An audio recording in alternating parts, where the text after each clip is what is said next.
back up a little bit here. According to the instructions in this hurricane evacuation plan brochure, the emergency would be called 36 hours before the headwinds come, and that's not going to be enough time. That's not going to be enough time for people to get their cars on the road and evacuate. That's the problem.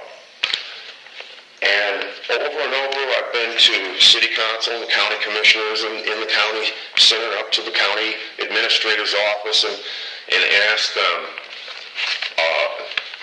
for their meeting minutes over the years and the off season when the emergency circle that makes these kinds of decisions meets. How have they improved their evacuation plan? How have they, what have they come up with? What are the meeting minutes? Well, they told me 7 years ago there were no meeting minutes, and I guess it was humorous to them. They said, but if we find them,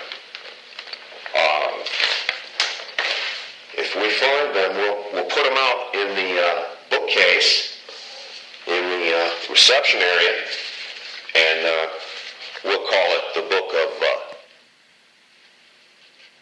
Derek. So here you have it. This is a cyber book of Derek. Reference the Old Testament Theological Dictionary of the Old Testament. Reference the name Derek. It means the way, the road, the highway, and this is the way out of Tampa Bay. The problems when the headwinds reach 50 miles an hour, the gusts, for instance, the first bridge to be shut down will be the Sunshine Skyway Bridge, which is right down here. It's off this map, Pinellas County, St. Petersburg, and then when the water whips up, the Gandy Bridge will be shut down, and the Courtney Campbell Bridge will be shut down, and after a point, some point, the Interstate 275 Howard Franklin will be shut down.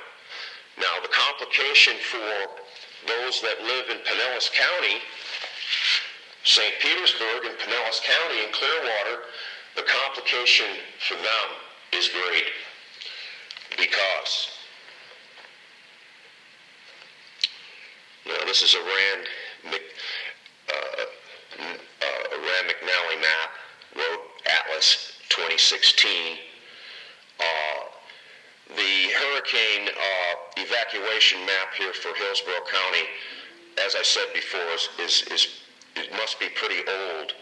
Same map that they were distributing 7 years ago, but the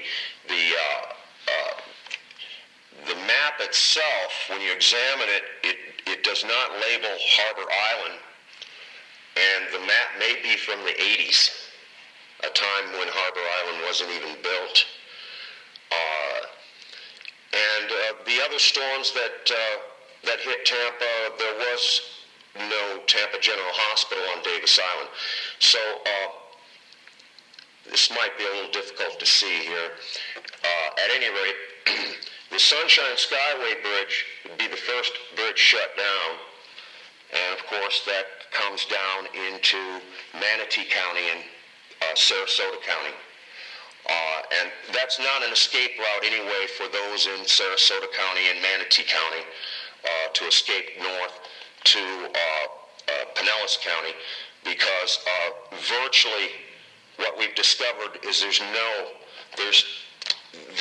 going to be no escape really from Pinellas County if people delay in terms of getting on the bridges and beginning to move across the state through the interstates, 275 to I-75. Interstate 4 to I-95. These interstates are the major arteries out of the entire peninsula of Florida. Basically, and they cannot handle the amount of traffic that would occur if everyone waited till the last minute to evacuate. Things go wrong on the road, cars run out of gas, there are accidents, roads begin to be closed down and traffic gets backed up. Even on a good day, if there's an accident somewhere along Howard Franklin or somewhere east past Malfunction Junction, even on a good day, you know these things, that traffic can back up all the way from Pinellas County all the way to nearly Plant City. At any rate, the particular problem of Pinellas County is that once the Sunshine Skyway Bridge closes down and the Gandy, the Howard Franklin, and the Courtney Campbell bridges close, there's only one precious land route, actually two land routes out of Pinellas County. One is alternate 19, which runs north. You can see this here. Alternate 19, which runs north, and 19, and alternate 19, but they're squeezed by Lake Tarpon. They're squeezed by Lake Tarpon here on the east, and on the west, the Gulf of Mexico. It's a very narrow escape there, and on a good day, everybody knows over in Pinellas County, over in St. Pete, that 19, the traffic is very, very difficult, very, very difficult on a good day. So the only other land route, interestingly enough, comes down Tampa Road and connects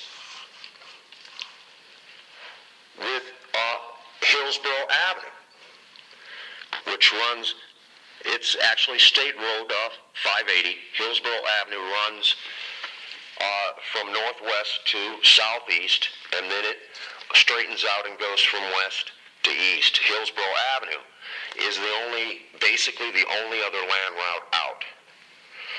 And you'll notice here it's all under absolute evacuation. It's a red zone there. It's not going to take very long for it to be underwater. People that lived in Tampa last year, from July 15th to September 1st when the rains came, you know that Kennedy Boulevard, for instance, was shut down. A lot of areas in South Tampa were flooded, and that was continual rains. It was not a hurricane.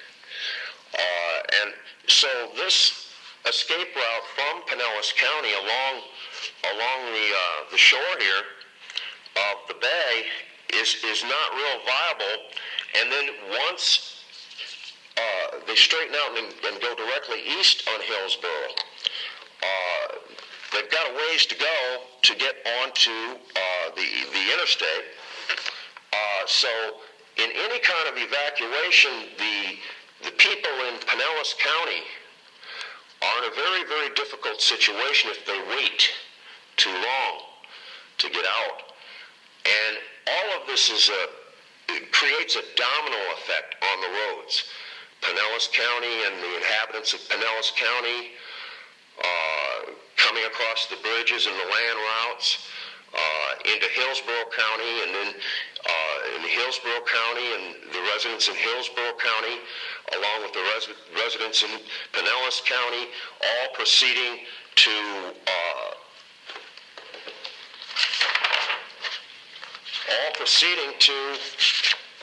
the middle part of Florida,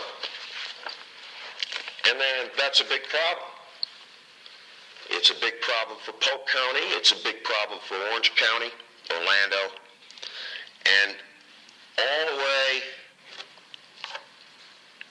here, we've got through Lakeland, past Winter Haven, on I-4 into the Orlando Metro. All of here, this becomes a domino effect on the road. All these counties are impacted. And the side country roads that are connecting with the interstates and the larger state roads, the small country roads are going to be very, very difficult to sustain a lot of